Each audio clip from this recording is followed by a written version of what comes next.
So Ollie, Valencia, here we are.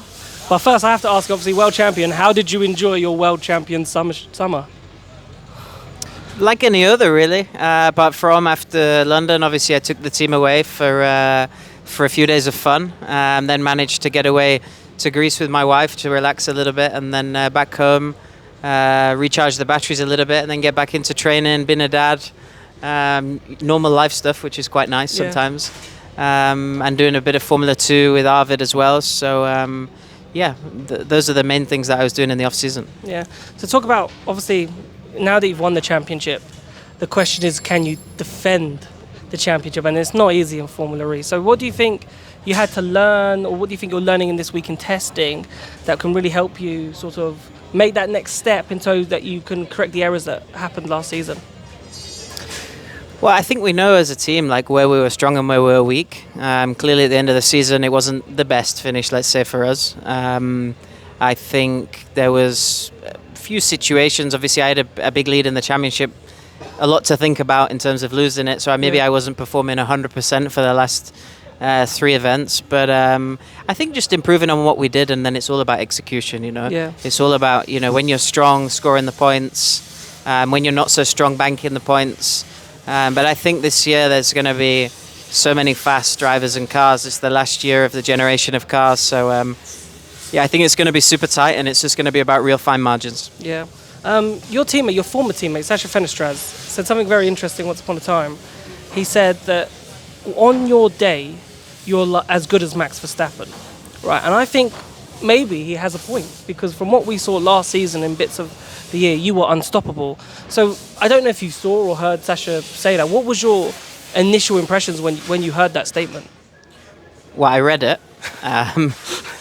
Look, I think Max Verstappen is the best in the world, and what he's able to do is absolutely incredible. To be compared to him is obviously very flattering, but he's at the pinnacle and the peak of his sport.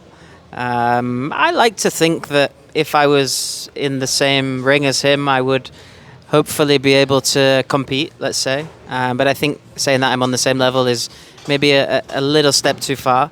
But yeah, I have full confidence in my abilities that if I was to, wherever I should be placed, I would be competitive.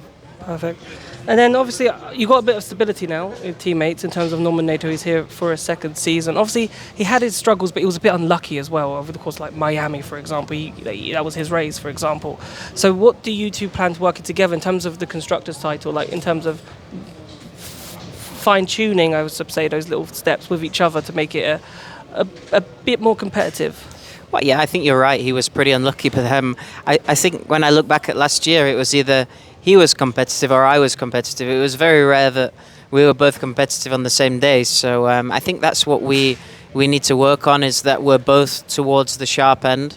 And that really comes from like individual focusing. So in qualifying, being on the pace, being well prepared. And then you're able to kind of work together and help each other score better points. Yeah. Unfortunately, we weren't able to really do that last year in many occasions. But yeah, I think individual performance in terms of getting up the front together at the same time. For example, Miami, I was slow and he was fast, and he was there, but I wasn't there to help. So I think it's about making sure that both cars are at the sharp end of the field, and then we can work together to really score points for Nissan, which is obviously a high objective. You said something really interesting in one of the previous interviews I overheard, that before your race you call your sports psychologist.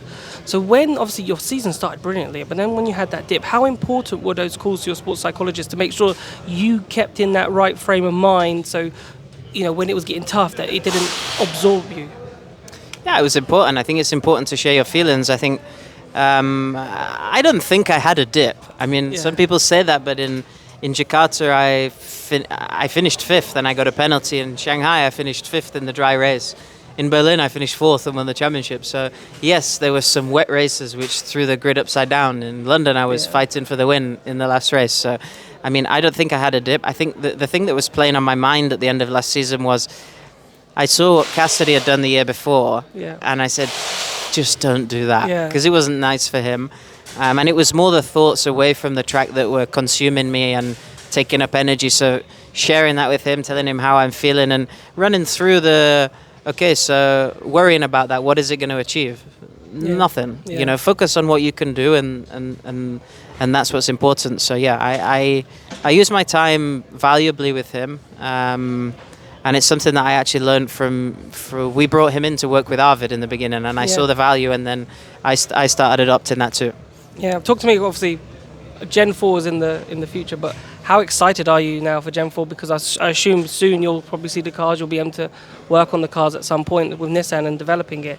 How much are you looking forward to it? And does that change this season in terms of, you know, development? You know, how the software, like, is that going to stop and all full focus on Gen 4, or is it working separately? It's quite separate, to be honest. I think, look, I think with this car anyway, we're at our limit in terms of how much more we can do. Of course, there'll be some small things that we'll be able to update on the software, but they're not super time consuming. I saw the car last week at the workshop, fully ready to go. It looks cool. The stats look mega. So yeah, of course, really looking forward to that. I think the biggest difference will be that as some drivers will start testing it throughout the year. Then it'll be about adapting back to the Gen 3 whilst you're still racing it, and also having the focus to make sure that we don't fall behind on the Gen 4 stuff. So yeah, I'm very excited about the Gen 4 car, and I think it's going to be a real positive buzz that Formula E needs on that side. Yeah, and finally from me, just on what's your message for Formula E? Because obviously Gen 4 is going to be a big change. It's a bigger car, it's wider, it's faster. But in terms of the core ethoses of Formula E, those street tracks and so forth, if there's something that you would like to keep or something that you would like to see in Gen 4 that you think actually we need this for it to be successful, is there anything on that front? I think we need the performance from the car, first of all, from the driver's perspective, from the fans, to show what electric single-seaters can do. And I think it's going to exactly do that. I think secondly, we need to look at activating the fans a bit more, work on that side. I think it was better last year, but it's still room for improvement. I've heard some really cool things are happening this season at certain events, which I think are going to be really interesting and impressive. But yeah, it's just about working step by step on all the different aspects. Of course, Formula E grew incredibly quickly. Yeah. And then there was always a plateau and a dip, and I feel like we're coming out the other side of that now, and I'm quite positive for the future. All right, Ollie, thank you very much. You're welcome. And good luck this season. Thank you.